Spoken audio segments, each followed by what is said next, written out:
Good afternoon, everybody who is checking in. Shout out your location in the comment section. We're going to get into this relatively quickly. You know, we don't like to waste a lot of time out here. Time is of the essence. It is our most valuable resource. It's more important than money. You can make money back, you cannot make time back. So as y'all coming in, shout out your location, name if you wish in the chat. We're going to get straight to it. For those of you who don't know me, my name is Dre Baldwin. Many know me as Dre all day, former 9-year pro athlete, author of 33 books on 4 TED Talks, created this brand called Work on Your Game. We take the tools to help athletes get to the top 1% of sports, and we translate those tools, the mental tools and the strategic tools and the accountability tools, over to the business world to help you perform at your highest level, do it consistently, and make more money in your business. That's what we do here at Work on Your Game. So if you come work with me, you understand that these are the things that we're targeting. These are the things that we're working on. So what I want to talk about here today is why you need to focus on making more money. And this is something that if you saw the live that I did, today is Tuesday. So if you saw the live I was doing yesterday morning, you might have heard me talking about this when I first started the live, because it was about an hour long that I did, because it was in conjunction with something that I do on Clubhouse with Breakfast with Champions, which is a conglomerate of professionals and entrepreneurs and thought leaders, where we all kind of get on and we share a different game at different times in a coordinated way. But I usually speak there, usually as of now on Mondays. And I came in and I was explaining to the audience that so far this year, up through the month of May, this year compared to last year, our number of successful transactions at Work on Your Game, my company, is down 80%. 80% fewer transactions this year. And it's 80% fewer transactions, and new customers is down. I forget the number of new customers down, but it's similar to that number, pretty much 80% down. But revenue is up 40%. Average spend per customer is up 660%. And why is this? And the reason is because this year the focus became more about how do we generate more revenue rather than focusing on creating more stuff or anything else. Our main focus this year has been on generating more revenue. And this is something that if most of you may not be familiar with stuff that I've said, because I say a lot of stuff. I put out a lot of material. So I'll just say this as if y'all never heard it before, that anything that you focus on, you will get more of. And if you like to increase your revenue in business, number one thing you can do to increase your revenue in business, I want to know what that is you need to focus on making money. If you want to make more money in business, the number one thing you need to focus on is, how do I make more money? You should be focusing on that and thinking about it and working on it on a consistent basis. And if that means, and what it means is a better way of saying it, is you need to get around other people who are actually talking about and helping people make more money so that you can make more money. If you want to lose weight, guess what you need to focus on? Losing weight. If you want to write a book, you need to focus on writing a book. Whatever it is that you want to do. If you're single and you want to get in a relationship, you need to focus on getting in a relationship. If you're unmarried and you want to get married, focus on getting married. You don't have kids, you want to have kids, focus on having kids. You want to graduate, focus on graduating. Whatever you focus on, you will get better at. Here's the challenge, folks. You can only focus on one thing at a time. And the challenge for a lot of entrepreneurs is that you are trying to focus on a whole bunch of other things that are not the bottom line thing that you want. If the main thing you want in your business is to make more money, then you need to focus on making more money, not focus on TikTok, not focus on how do I make more short form content, not focus on whatever other nonsense you're hearing somebody talk about, some influencer told you need to pay attention to. What's the thing that you want the most in your business? That's the thing you need to be putting the majority of your resources into focusing on. And understand in life, there are 5 forms of investment, 5 key resources. Time is the most important one. It is more valuable than all the others put together. Money, attention, energy, and focus.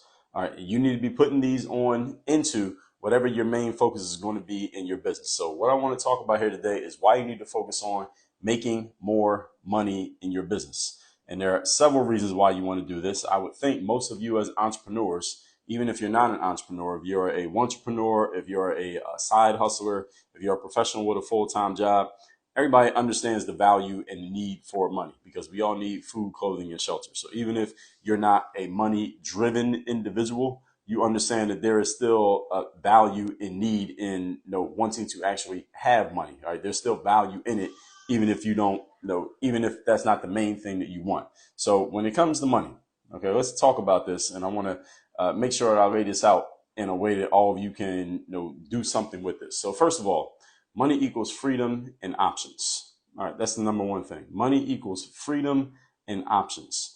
Because most of the time when people want to make money, it's not actually the money that you want. Because if you just have money, you just take money and you just put it down on the table, what does the money do for you? The money doesn't actually do anything. It's just money. It's just sitting there. It doesn't do anything. You sit some money on the table, or you had a credit card or a debit card. I got credit cards and debit cards sitting right here. These technically have the same potential as cash, but I can't do anything with. They don't do anything. If they just sit here, I can do stuff with them. But if I just sit them here on the table, nothing happens. They just sit there. Nothing happens. They will sit there for years if nobody comes and moves them. So it's not the money itself that you want. It's the power that you get with the money. It's the options that come with the money, which usually is related to freedom. The freedom to do what you want to do and the options to do it or whatever it happens to be, whenever, however, wherever, with whomever you wish. That's really the main thing that you want with money. And this is the reason why you want to focus on making money. So you have the freedom to do what you want.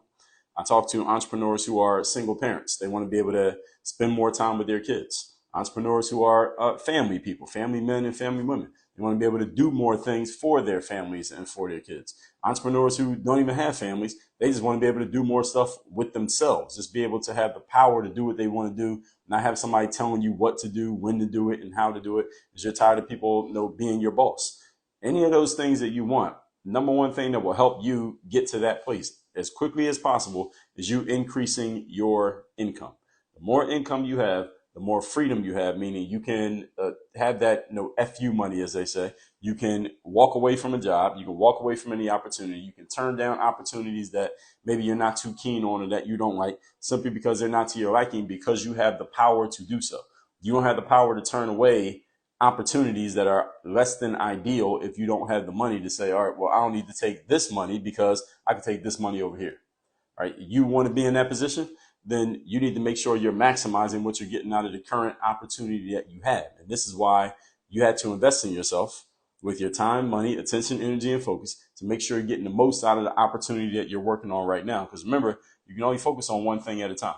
So I live in Miami, Florida. I'm from Philadelphia. I like to go to Philadelphia every year, at least once a year. If I want to go to Philadelphia, see my parents, let them see their grandchild, and I want to go twice this summer, I want to have the financial capability to go twice. If my parents want to come here because they want to visit Miami and get a vacation in the summertime, I want to have the financial capability to pay for it. I want to be able to put them get them on a first class flight, put them in a hotel, have their food taken care of, let them go do some sightseeing or whatever they want to do while they're down here, and me do the same thing when I go up there. I want to have the financial ability to do that. That gives me options and it gives me freedom. I can do it whenever I feel like it, right? So if I want to take a vacation from Monday to Friday, I don't even want to go on the weekend because that's when everybody's going to be outside. I want to go on vacation Monday to Friday. I want to have the freedom to do that. But if you don't have financial resources, then you don't have the freedom to do that. You got to kind of take what you can get. So this is the empowerment that you need to give yourself. And this all starts with the way that you think. And how it starts with the way that you think is you deciding that this is what I'm going to focus on. You got to decide that you're going to focus on getting yourself to this position so that you can at least, that's the first step, is deciding this is what I'm actually going to do. Then what comes next are the actions. So it's be, do, and have. The being is the mindset that this is what I'm going to do. The doing is you taking the actions that move you in that direction. And then the having is the result of you actually, being in that position. Okay. So I remember once I went to Philadelphia a few years ago, it was probably about 5-6 years ago. Went to Philadelphia and I had gotten one of those hotels where where you pay for the hotel, but they don't tell you what the hotel is because they give you this good deal. So you just pay the money and they say it's like at least a 3.5 star or 4-star hotel. And then after you pay for it, they tell you where the hotel is at. So it's one of those hotels. And I did that and the hotel was a dump. It was a piece of shit. I didn't like that hotel. But the thing is, you can't get a refund. You can't cancel it because that's the deal. Like if you take this deal, it's non-refundable. It's 100% done once you pay for it. You're in it. I mean, I could always have left and went to a different hotel. I didn't do that. And I was mad at myself for doing that. And I told myself I would never do that again. And the reason I'm bringing that up is to say this. When you have the financial resources, you don't make price decisions. You make value decisions. And there's a big difference between a price decision and a value decision. A price decision is, well, I'm going to do this and not that. Even though I want that, I'm going to do this. Why? Because of the price. All right, the price is $200 less, so I'm going to do this so I can save my $200. A value decision is this costs $200 more, but the value of it it's worth the $200. It's actually worth more than the $200. So you know what?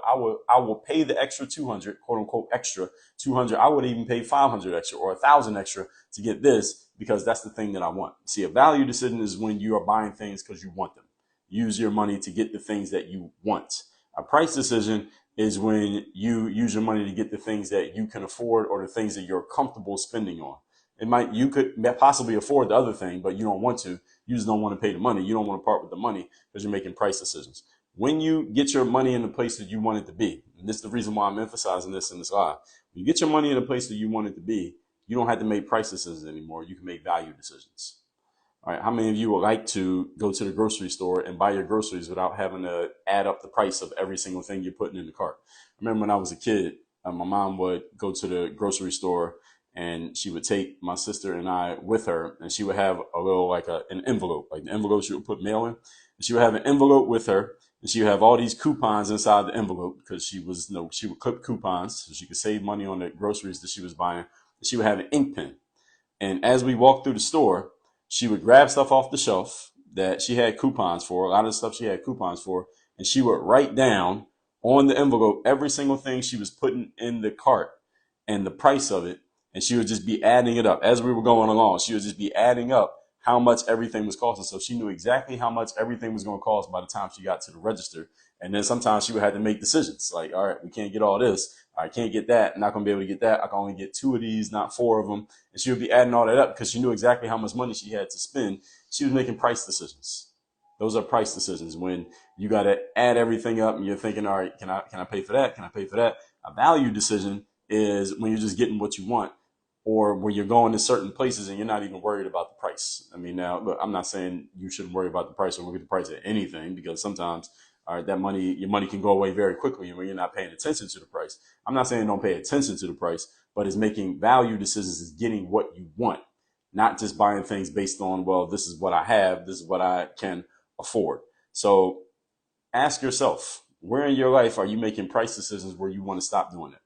Would you like to be able to go to the grocery store and just get the groceries that you want, regardless of how much it is, and you know you can pay for it regardless? You don't even care how much it rings up at the register because you know you can pay for it. When you go to a restaurant and go out to eat, all right, this is something that I tell people that once you get to the position that you want to be at financially, when it's time for the check, you don't have to ask the waiter for the check. Just give them your credit card and just let them bring you back the receipt. I mean, because what's the chances that they're going to ridiculously charge you anything that you couldn't cover? Just give them the receipt. Just give them the card. That's what I do. When I go to a restaurant and we're ready to leave, I just hand the waiter my card. I don't ask them for the check so I can see it and let me make sure they got the numbers right. What am I going to do? Tell them take something off the bill? Usually that doesn't happen, right? And maybe once out of 100 times they got to take something off the bill. Most of the time it doesn't happen. I just give them the credit card, let them charge it, because whatever it is, I know I can pay for it. I wouldn't go to the restaurant if I couldn't pay for it. The whole point is, and this is not about how much money you have. Also, folks, this is a mindset. This is a mindset, is an energy. And understand that money has a spiritual element to it. Money is not about the dollars in a sense. There's a spiritual element to money that you conduct yourself and carry yourself and live a different way when you have the comfort around it. And that comfort comes from the fact you know you can actually make money. And you're willing to part with money because you know you can make more money. You're willing to spend money when you know you can make more money. See, sometimes I haven't wanted to spend money because I'm worried about, am I going to be able to make this money back? But when I know I'm going to make more money, I don't have a problem spending money. I have a problem buying something today if I know I'm going to make money tomorrow, right? So that's all about getting your business in the right place. When your business is in the right place, where you know you have more money coming in, then you don't have a problem with money going out, because I don't mind spending $100 a day if I know I'm making $500 tomorrow. Now, again, I'm not saying that means be reckless with your spending and just spend money just because you can. The whole point is putting yourself in a position, and this is all about getting your business in the right place. Point number 2, making value decisions instead of financial decisions, as I just said, instead of price decisions. When you have the money that you want, when you're making the kind of money that you want, you know you have money coming in consistently, you can make decisions, again, based on what you want. And usually we make our decisions about buying based on our projections of the future. So you don't have a problem parting with $1,000 or $500 or $1,500, whatever amount of money it is, if you are comfortable knowing and projecting into the future that you're going to make more money moving forward. See, the reason why we make decisions, the decisions that we make when it comes to money, is not based on necessarily what we have right now. It's based on what we think we're going to make in the future. So any of you who's ever invested in coaching, or you join programs, or you go to conferences, or you join paid masterminds and things like that, which are things that I do. I've joined programs that cost $10,000, $15,000, $30,000.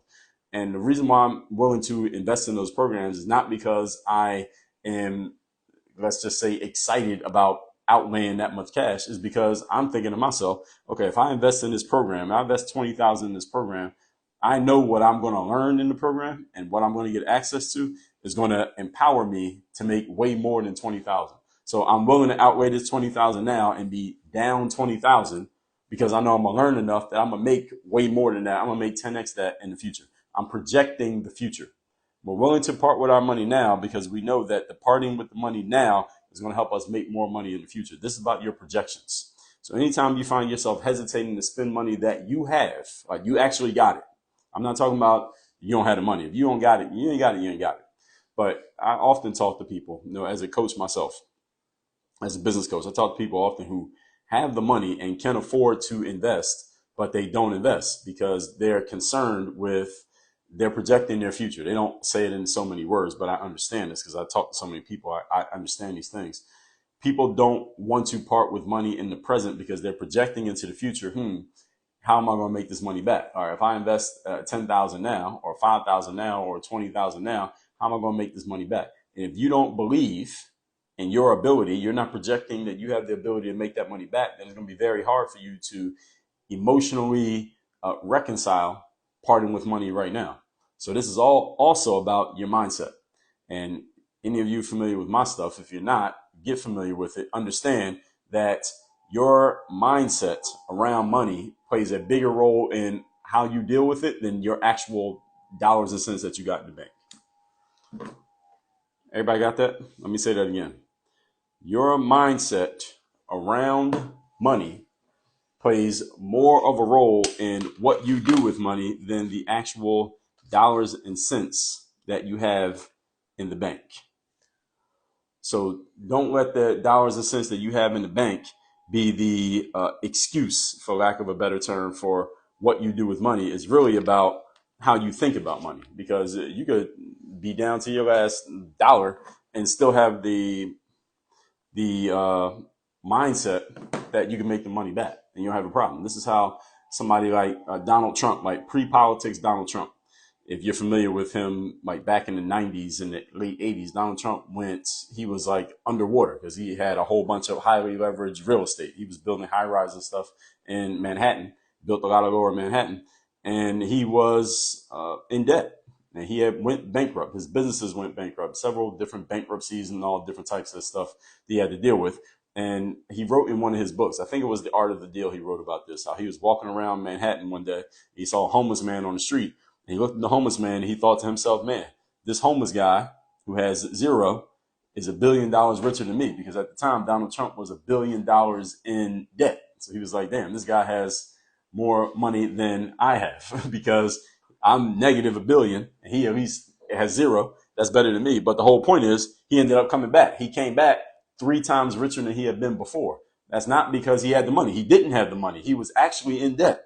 How did he end up coming back richer? Is because he had the mindset. He had the money mindset. He's always had, as long as we've known who Donald Trump was, again, I'm not even talking about politics Donald Trump. I'm talking about businessman Donald Trump. He always had the money mindset. Even if you don't even like business guy Donald Trump, you can't deny that the guy has always had a very solid money mindset. Any of you who's never done any work on your money mentality, I promise you, this is the number one thing that is in the way of you taking your business where you want it to go. I'm going to repeat that. Any of you who's never done any work on your money mindset, this is the number one thing that is in the way of you taking your business where you want it to go. I don't care what your business is. I don't care what you sell. I don't care how much it costs. You could be selling $1 products and trying to sell 1 million of them like Amazon or Walmart, or you could have $1 million product and you're just trying to sell 1 of them a year. It doesn't matter. Your mindset around money is the number one thing that's either going to propel your business forward or is going to hold your business back. Jeff said, thoughts on spending money leisurely as opposed to needs, self-improvement, etc. Well, it depends on what you're spending it on. And I would need a bigger picture of what you have going on for me to answer that question. It's not something that I can just answer in general. It depends on your situation and where you're trying to go and what you're spending it on. It depends on several different factors, but that's not a black and white one answer question that I can one answer to it question what you're asking. So there are people out there who make plenty of money because average salary in America, for those of you who don't know, average American income. And let me ask this as a matter of fact. Put in the comments, what's the average income in the United States of America? Any of you know? What is the average American income? And this could be for a household, like two people living in a house. What's the average American income? Put it in the chat. Everybody who's watching this right now, what's the average American income? Anybody know the actual number? Average income, household, United States of America right now. I'm trying to see if we get like 3 or 4 answers before I continue here. Average American income, just put it in the chat, whatever number y'all think. Average income, just average of all the people in America. It's 330,000 million. 330 million people in America, not dollars. 330 million Americans. What is the average American income? Anybody know? No, not dollars. I'm saying that's people. It's 330 million Americans. I'm asking, what is the number? The average household income, average household in the United States. That includes single people, families, whatever. What's the average number? Unstable. Give me your number. What's your number? All right. So we see Jeff's number. We see Amy's number. House hunting gave me a number. Unstable. Give me a number. What number? Is 15K your number? Or you got a different number? I want one more number before I continue. I need one more person to give me an answer. Average income in the United States of America for a household. All right, Nicolette just gave me a number. Unstable. I'm still waiting for you to give me a number here. I'm trying to give you a chance before I continue. All right, you got 20K. All right, so Jeff said 45K. Jeff is right. Answer is about 45K. It's about 47,000. Depending on who you ask, anywhere between $45,000 and $50,000 a year. Amy said 120K. No. 500K house hunting. Hell no. 500,000 average. $500,000. How many people you know make $500,000 a year? No, it's not 500,000. 65K is Nicolette. It is a little bit high. It's close. Unstable 20K. Now 20K is below the poverty line. Somebody that person's on probably got a lot of good amount of government assistance at 20K for the whole house. 2 people, maybe some kids. Now the average American income is about $47,000, anywhere between 45 and 50, depending on who you ask. That's for all Americans put together. That's whether degree, no degree, married, not married, no matter where they live, man, woman, with kids, not kids. Average is about $45,000 to $50,000 a year. Here's the point. This is the reason why I brought up this number. Actually, 2 reasons why I brought up this number. Number one, some of you really need to understand what's going on around you. You need to know who are the people that you're talking to. Because if you think the average American earns $500,000 a year, if you think the average American earns $500,000 a year, how much are the products that you're selling? And why aren't your prices higher? If the average person got $500,000, your price should be way higher than they are. Whatever it is that you're selling. First of all. Secondly, the real reason that I brought this up is I know people who make twice that, 3 times that, people who are healthfully and easily and comfortably into the 6 figures, but they're still cheap. All right, you got some very good friends with 500K, but again, not everybody around you got 500K. I mean, you might have some friends who got 500K. You may got 500K yourself, but everybody, the average person, I'm talking about the average everyday person, 500K, that's a lot. Anyway, the point is, I know people who are making $100,000 a year, 150, 200, people who are making $500,000 a year, and they still don't like partying with their money. And it often becomes a mindset thing. Like I know people who will go on vacation and they want to be cheap on vacation, which can be annoying because it's like, all right, why are you even going on vacation? You don't want to spend any money. All right, and this is around their mindset around money. There are people out there who have money, who have poor and cheap mindsets around money. So therefore they'll pinch their pennies. They don't want to spend money on anything. They don't really get to enjoy anything because they don't want to spend any money. And the purpose of money, folks, is not in having it. The purpose of money is what it can do for you, what it does for you, whether that's creating freedom for you, creating peace of mind, allowing you to have a good night's sleep, whether you want to take care of your kids and set up them for their college funds, whether it means you could take care of your debt, whether it means you could take care of your family, whether it means you can just have some comfort knowing when you go to work, next time your boss snaps at you, you can quit and say, F you, I quit. I don't want to work here anymore because you got some money. the purpose of money is what it does for you. The freedom and the options that it gives you. That's the purpose of the money. Purpose of money is not just holding on to it out of a scarcity mindset or holding on to it out of fear. That is not to say that you should just part with all your money just because you have it. Not to say go spend everything you got just because you got it. You can make the decisions that you think make the most sense for you and talk to somebody who can help you if you want help with that stuff. But the purpose of money, again, is not just in holding it. And on a logical point, if you just hold on to money in the United States of America, that dollar is worth less every single day because of inflation. Inflation is basically a tax on the fact that you have cash, because every day the value of your dollars is less than it was the day before. Because every day the value of the cost of things go up and the value of that dollar goes down. There's a whole system that happens here in America that ensures that. So anytime that you have cash, if you're just holding on to the cash, it's not actually doing anything for you. I mean, again, I'm not saying get rid of it just because I said that, but you need to understand the game that you're in. And when you understand the game that you're in, you can probably make better decisions about what you're going to do with your money. The whole point here is the reason why you want to focus on money is so that you can make value decisions about what you want to do with your life rather than finance/price decisions that are all based on, well, how much does it cost? And I don't like hanging around cheap people. I don't like hanging around people who are just cheap with their money. I don't hang around any broke people. There may be some broke people in my audience and things like that, but I don't hang with them. They can be in my audience. I don't mind them being in my audience, but I don't hang around broke people. And I don't like hanging around cheap people. I know some people who have money who are actually cheap, and I try not to hang with them because we can't do the things that I would want to do with them together because they don't want to spend any money. I'm willing to spend some money on this thing. You don't want to spend any money. How are we going to hang together? Don't make any sense. Moving on, point number 3.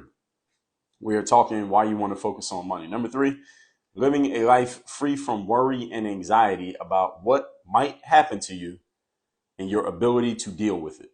All right, this is why. So let me ask another question in the chat. There is a number that, according to people who study finance, they say if a household, the average household in America, if they have an emergency that costs X number of dollars, most households in America could not deal with an emergency that costs X number of dollars. What is that dollar amount? An emergency that costs this much would put the average American family into a state of crisis. How much? What's that dollar amount? So, for example, if you had the average American household, they had a crisis that cost $10, they be in trouble because they don't have the $10. What's the number? It's not $10. What's the number?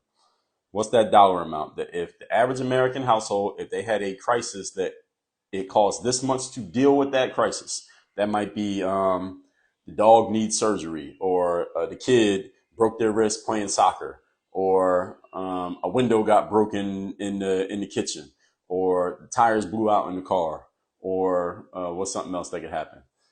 They had to go to the dentist and it costs this much money. What is that dollar amount? What's the dollar amount that would put the average American household into a state of crisis if they had an emergency that cost that much? What's the number? So a couple people throwing out numbers. Let me get 2 more numbers. So I see a 6 to 8K. I see a 500. Amy, is that 500K or 500 flat? I see a 20K. Give me a couple more numbers. What is the dollar amount of the emergency that will put most American households into a state of panic because they simply do not have it? They do not have it available.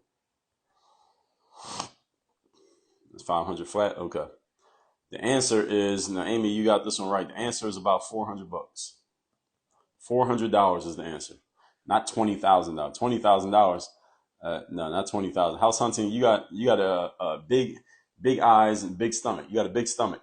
The average household making $500,000 in an emergency, $20,000. House hunting. I just told you that the average American income is household for the whole house is $47,000. How is $20,000 going to put somebody in emergency? That's half of what they made the whole year. No, the average, the emergency. This has been shown that a $400 emergency will put the average American household into a state of crisis. $400 emergency will put the average American household in a state of crisis. Why? Because the average household in the United States of America who's making, no, I said as an example, if they needed surgery. That was an example. Dog broke his leg, kid got wrist, you went to the dentist, a window got broken, tire went out. That was an example. So the average American household does not have $400 in cash available if they needed it. That's the point that I'm making here. That's why I was asking the question. Average American household does not have $400, and also house hunting. A lot of people have medical insurance, so they wouldn't have to pay that $20K anyway. Well, some of them got insurance. I don't know. Maybe they got Obamacare. Who knows? The whole point being, folks, that a lot of people in the United States don't have cash available, and they could not deal with their financial. If you want to, well, I guess this would be a crisis. $400 is a crisis, a financial crisis for the average American household. And the whole point is, the reason I'm telling you that you want to focus on money is so that you are not worried or anxious about what might happen financially to you.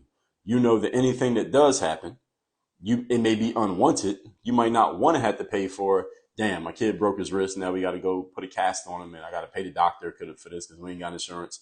Or damn, my transmission went in my car and I got to pay $1,200 to get the transmission fixed. I don't want to have to do that, but damn, I can do it. At least I can do it. Or damn, the refrigerator broke, so all my food went bad over the last 2 days. So now I got to go to the grocery store and buy $300 worth of groceries. You might not want to have to do it, but at least you know financially you can do it. At least you know you can take care of it. All right, that's where you want to be. You want to be in a position where I don't want anything to pop up on me financially, but I know if something does pop up, I got it. All right, that's the situation that you want to be in. If you have a significant other and y'all split bills, they take care of these bills, you take care of those bills, and they come to you and say, yo, I'm in a situation, I can't take care of this bill or these bills over here. Can you handle this month? And you're like, all right, how much is it? They tell you, and you're like, yeah, I got it. You want to be in that situation where you can at least take care of stuff if you need to take care of stuff. That's where you want to be. I remember when I was a kid, I was probably about, this is when I was a little bit older. I was probably maybe early 20s. I didn't move out. I moved to my parents' house till I was 23, 24. Because I went overseas when I was 23 to play ball, came back to my parents' house, and then the next year I moved out. So I was 24 when I moved out. And I remember, for whatever reason, my parents were together. My mother and father were together. My sister had already moved out. So it was me, my mom, my dad, and me in the house. And for whatever reason, my parents did not pay the electric bill one time. They didn't pay the electric bill. So I'm at home one day. Both of my parents were away, like at work or something. And the electric company dude came and they turned off the electric because they do something to like the little electricity box outside the house. I don't know how they do it where everybody lives, but where I live in Philadelphia, if you don't pay the electric bill and they want to turn it off, they don't have to come to your house, and they don't do it from a computer. They send somebody to your house, and there's an electric, like the utility box outside of the house, and they put something on the box that makes the electricity stop working. I don't know how it works, but they got this mechanism that makes it stop working. And I saw somebody walking in the little pathway of our house. Then he did something to the box, and then he left, and then the electricity just turned off. And I called my mom and said, yo, the electricity just went off. And I guess she put two and two together, like, damn, I forgot to pay the bill. Or she didn't forget to pay the bill. She was just like, they were putting off paying the bill. And my mom tried to get mad at me. And she tried to be like, well, what was it she said? She tried to get mad at me. She took her annoyance with the fact that the electricity got turned off, or her embarrassment, I guess, over the electricity getting turned off. And she tried to get mad at me for something about what I didn't do. And I'm like, well, what the hell you want me to do? Hey, the bill ain't in my name. I didn't know the bill was due. What you want me to do? Go out there and tell them not to do it? But anyway, they went and found the money real quick, paid the bill, and electricity came back on. The whole point being, you don't want to be in a situation where an emergency pops up and you can't take care of it. And again, the average emergency that will put a lot of American households in trouble is only $400. So I'll give you another example here. When my son was born, we ended up in the hospital. We actually had our son at home. But when we took him to the hospital, because he had a little bit of meconium, which is like when a baby poops before they're actually born and not supposed to. Just wanted to make sure he didn't ingest any of it, get it in his lungs. So we went to the hospital, and the doctors there, they tried to put him through all these, like this battery of procedures that they like to do to every baby. And they're used to people letting them do that. And I told them, no, you're not doing that to my child. I want y'all to check him for one thing. And if that one thing is clear, then we're leaving. And we're not doing anything else. You're not doing any other extra stuff. And this doctor who was there was basically trying to tell me, like, no, we want to do all the stuff. And I said, no, you're not doing all the stuff. And it started to become a little bit of a back and forth. It became a big back and forth. The whole point is, the long story short, we ended up getting what I told them we was going to get, because I was willing to do whatever it took to get that. I don't care if I was going to have to smack the shit out that doctor. And I'm sharing that with you to say this. If I did need to smack the shit out that doctor, this is a female doctor, this small white woman. She's probably about 30, early 30s. She looked like she just got out of medical school. It looked like she was trying to prove herself to the other doctors and the nurses in there. I feel like she felt like I was challenging her authority, and she was relatively new. She wasn't like an old doctor who was more like secure. She seemed kind of insecure. So when I challenged her, it felt like she was trying to prove herself in front of everybody to me. She wasn't trying to prove herself to me. She was trying to prove herself to them, because I don't work there. So what's she care about proving herself to me? But if I would have had to smack the shit out that doctor for doing something to my kid that I told her not to do, I didn't mind, because if we need to go to court and I need to pay the lawyer, I would have paid the lawyer. And if I would have needed to beat up a security guard in the hospital, I would have did it. I'm not saying that's the case. That didn't happen. We didn't have to do that. Luckily, no calmer heads prevailed, and we got out of there with what I wanted. The whole point is, you want to be in a situation where no matter what pops up, you know you can deal with it. And that's where power comes from. So any of you want to be in a position of power. Power is not about you running around with your chest out, threatening people or being unnecessarily aggressive or anything like that. That's not real power. Real power comes from knowing that you could take on and handle anything that comes your way, and you can deal with it. That's what real power is, as opposed to symbolic power, which is like what this doctor had. This doctor has symbolic power. You know, your power is symbolic when, as soon as you walk into one room or out of another room, your power goes up or down. Real power is when your power is the same level no matter where you go. And that's a different conversation that I'm going to talk about on my podcast. You're not familiar, I got a podcast called Work on Your Game. I got a whole episode coming on that. Symbolic power is power that's handed to you by another person. So when you work at a company, for example, you're a doctor working at a hospital. When you walk into the intensive care unit, you got a bunch of power, because when you walk in there, all the nurses work for you. You basically tell them what to do. That's symbolic power. As soon as you walk out the hospital, you don't have power anymore.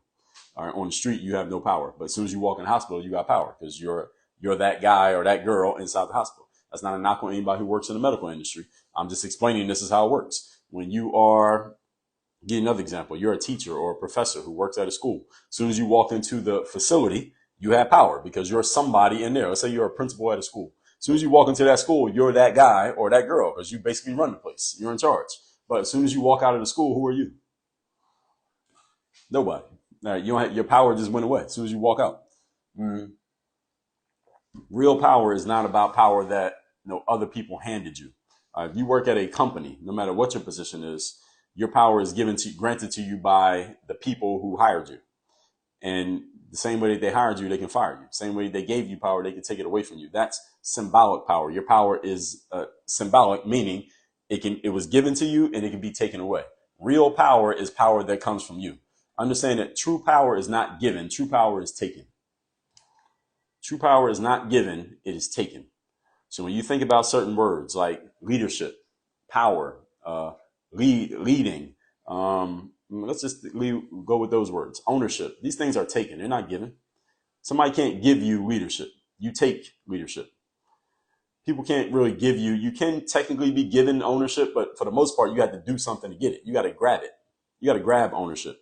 Only exception is if, let's say, you're a kid and your parents own the business and they hand it to you. They put it to you in their will, and your dad dies, and now you own the business. That's the only exception. Other than that, you got to go take it. You got to go do something. You got to do something to build a business that you own that becomes worth something. Mark Zuckerberg, the Amazon guys, the Google guys, Apple, all of them had to create something that created real power for them. Power is not handed to you. Power is taken. The lead is not handed to you. It is taken. Ownership is not handed to you. It is taken. Real power is assumed and taken. It is not given. What's going on, Ramon? Good afternoon to you. So I want all y'all to keep that in mind. And and how does money connect to all of this? For a lot of us, especially in Western society, we focus on money a lot, right? We live in a materialistic society. We all understand this. All of us got the phones, right? We all on these phones that were sold to us. And in a materialistic society, we are focused on finances so much. And there's nothing wrong with focusing on finances, because we're in business, especially those of you who are entrepreneurs. You should be focused on finances. You should be focused on finances every day. All right, the first thing that I look at when I first start looking at business stuff in the morning, number one thing that I look at is I'm looking at the money.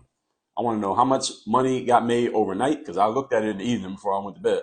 I want to know how much money got made overnight. I want to know what payments went through, what payments did not go through, where we at so far this year compared to last year. I got a snapshot on the desktop of my payment processor every single day. These numbers, those numbers I gave to y'all at the top of this video, those numbers are in front of me every single day. So I know those numbers. I don't have to go digging for them. They're right there in front of me. There's one link I click on and all that stuff is right there in front of me. I know the numbers last year compared to this year, how much we're at this year compared to last year, number of new transactions, what transactions went through, what transactions didn't go through, whose transaction is about to go through. We got recurring payments. I know all of that stuff every single day. I'm focused on the money. Why? Because I'm in the business of making money. Work on your game is the vehicle that I use to make money. I might change the vehicle. Vehicle used to be playing basketball to make money. Then the vehicle, I used to do a lot of speaking gigs to make money. Then I would sell training programs to ball players to make money. I used to sell a lot of courses to make money. I used to focus on selling these books to make money. Now, the main thing I focus on is selling Work on Your Game University to make money. We still sell books. You can still buy a book from me. You can still pay me for a speaking gig. But the main thing, you can still buy my training programs too. But the main thing I focus on is getting people into Work on Your Game University. That's the main vehicle that I've been focused on for me. And each of you may have different things you focus on in your business. The whole point is you need to be focused on the money, entrepreneurs. Any of you who's focused on money, any of you wants to have more financial power, period. You don't even have to be an entrepreneur. You can have a job. You can work 9 to 5. You need to focus on the money too. The challenge for you is that you don't have a control over necessarily making more or less money unless you happen to be on commission. If you're on commission, focus on the money. Now, if you're on salary and you make the same amount no matter what you do, then you might want to look into a side hustle. Most of the people I talk to who are on salary are trying to get a side hustle going that they can make a full-time hustle so you can have unlimited income potential, which is the thing that got me into business in the first place. I saw an ad for what ended up being a network marketing opportunity when I was in college. It said unlimited income potential. I said, I want that. I said, I want unlimited income potential. I want control over how much money I make. I don't care. There's no money amount you can offer me in a salary. Actually, there's an amount you could offer me, but for the most part, generally speaking, there's no amount you can offer me in a salary that I would be okay with just that. All right. Even if you give me a nice salary with, let's say, what's the number somebody said here? They thought the average American salary is $500K. You give me a salary of $500K. I'll take the $500K, but I'm still going to be making some money on the side. I'm still going to be making some more money on the side. Why? Because I want control over my money. Because the same way somebody gave me that job for $500K, guess what they can do? Take it away. See, that's the symbolic power. Real power is power that you control. Power and control are a package deal, folks. If you want power, you got to take control. Now, most of you are listening like, well, yeah, okay, Dre, sure, I'll take control with the power. Here's another thing that comes with power and control. Responsibility. Responsibility, which means anything that happens, you must respond to it. You got to deal with it. You got to handle it. You got to take ownership of it. Any of you own a house? Any of you own your home? All right, something goes wrong in that home. Who got to fix it? You. That's responsibility. You got to take control of it. You got ownership. You got responsibility. Anything that goes wrong, you got to deal with it. Anything that gets messed up, you got to handle it. Nick said the best major in college is to make money. Is there a major for making money? What college they teaching that at? They didn't teach it at college I went to. I got a business degree. They did not have a class for making money. And if they did, I don't know who would be qualified to teach it. None of the professors. No disrespect to the college professors, but none of them. But anyway, so what else I got here? Let me make sure I gave y'all everything y'all need here. Let me recap what I talked about here. Anybody got a question or comment, put it in the comment section and I'll address it. So I want to recap what I talked about here so far. The topic here is why you need to focus on making money. And this is really about you empowering yourself and putting yourself in a position of power in your life. We talked about, let me just go over my points here and I'll come back to it. So money, first of all, money gives you freedom and options to do what you want to do. So if you want to travel this summer, if you want to fly your friends in this summer, if you want to throw a party and you want to pay for it, you want to treat somebody to something, anything that you want to do that requires money, and a lot of things that we want to do require money. And I talk to people all day, every day who somehow, some way want to make more money, need more money, are focused on money, they're concerned about money. Anything you want to do that involves money, that gives you freedom and options. It gives you freedom to do what you want to do financially, and it gives you options to do what you want to do. All right, options. All of us want financial options to do what we want, so that if you don't want to listen to your boss anymore, you don't have to. If you don't want to live in that neighborhood anymore, you don't have to. You don't want to drive that car anymore, you don't have to. You don't wear those clothes anymore, you don't have to. But you have to free yourself financially in order to give yourself those options. Number two is that when you are focused on money and you are making more money, you can start making value decisions instead of price decisions. A price decision is, well, this is how much this costs, and this is how much this costs, and this is how much I got. So, I'm going to buy this one because it's cheaper so I can save the money. A value decision is, this one costs more, but I'm going to pay for it anyway because I want to get the thing that I want. And the reason that we're able to make that kind of decision, a value decision over a price decision, is because you are not concerned and you're not worried about your ability to replace that money and replenish that money. See, you're going to make $1,000 tomorrow and you don't have a problem spending an extra $300 today because you're going to make the money back. You know that whatever you spend, you're going to make it back. If you have anxiety or stress about your ability to replace the money that you're about to spend right now, that might cause you to hold on to the money because you're not sure you're going to make it back. That creates a scarcity mindset. Not that you don't have a real reason to have it, but then it leads to you not having freedom and options. You see how all this stuff connects? See how all this stuff connects together? This all goes back to the money mindset. Money mindset is one of the biggest things that we coach people on inside of Work on Your Game universities. If you don't have the right mindset around money, it doesn't matter how much you make. Again, I know people who make 2, 3, 4, 5 times the average American salary, which is about $47,000 a year household. I know people make 2, 3, 4, 5 times that. They still have poor and cheap money mindsets. They're still cheap with their money, not because they're trying to be frugal or the millionaire next door, simply because they have poor mindsets around money. They've never been taught anything about money, even though they have leveled up in their career to where they're making more money. They don't have the right mindset around money. Most of these people are employees, by the way. They're not entrepreneurs. If they were entrepreneurs with that mindset, they would never make that kind of money. Just as a side note. And number 3, when you have your mind right around money, you get to live a life worry-free about anxiety and fear about what might happen to you financially because you can deal with it. Average American household could not survive a $400 emergency right now, today. That's something that has been documented. Average American household, if it had a $400 emergency today, could not handle it. $400, not $4,000, not $400,000, $400. Average household in America does not have the resources to handle a $400 emergency. That could be, the dog needs a cast because it broke his leg running with somebody, or your window and the windshield in your car got broken, or a tire went out, or you got a toothache and you had to go see the dentist and whatever they did is not covered by your insurance. $400. This is because a lot of people are not focused enough on money. Too many people focus too much on things that have nothing to do with actually making money. You're focused on social media. You're focused on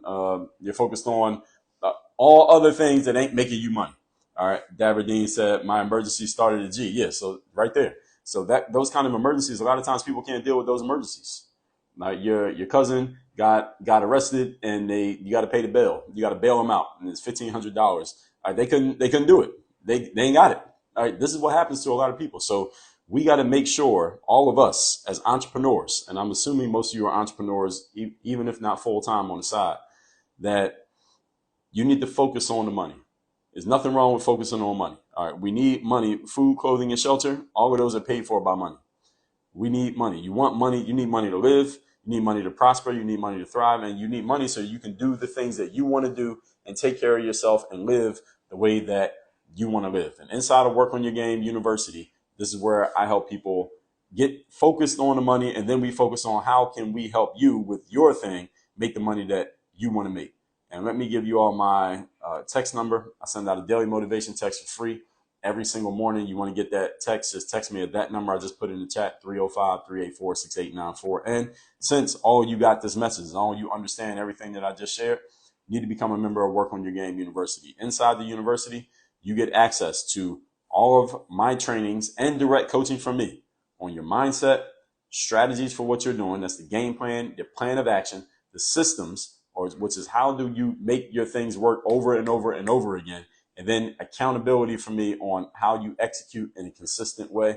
All of that happens inside the university. In addition to, any of you ever heard me talk about any of the courses and trainings and frameworks that I've created, like 30 Days of Discipline, ASAP Confidence, Content Machine, Selling Yourself, Bulletproof Mindset, Work on Your Game System, the work on your game system. I just said the business builder framework, your body, your health. We got trainings for that too, about your health and your body and taking care of your physical person. Because if that goes, doesn't matter what else you have. The next mission system, all of that stuff is inside of the university. I send out 2 physical mailings every month, like the bulletproof bulletin. You see that right there. I send it out every month. The masterclass black book that's back here, I send this out every month.